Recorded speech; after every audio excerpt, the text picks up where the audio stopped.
Steve, Lauren, much like the games themselves, there are competing views on the scale of that impact.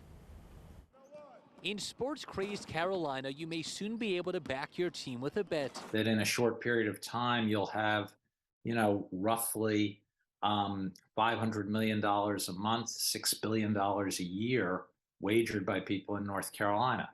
You'll have new businesses here, licensed betting operators offering service. There'll be jobs associated with it. Bill Squadron is an assistant professor of sport management at Elon. While North Carolinians are able to wager at tribal casinos, the prospect of mobile gambling takes it to a different stratosphere. When New York State went from having in-person betting to having online betting, from 1 month it was $21 million in betting to the very next month, $1.6 billion. A report from Spectrum Gaming Group predicts potential gross gaming revenue of about $509 million by year 3. That means the state would take in nearly $92 million based off an 18% tax rate.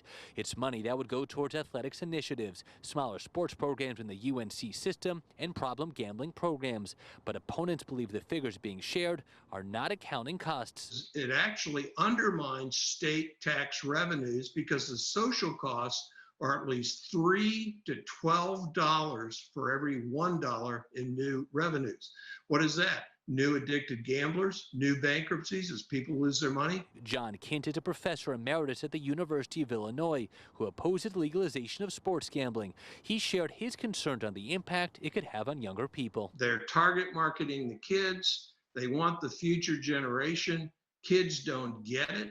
I have my own grandkids asking me how they can gamble when they're watching TV, because they're constantly being hit with advertisements on their cell phones, on their iPads, on their computers.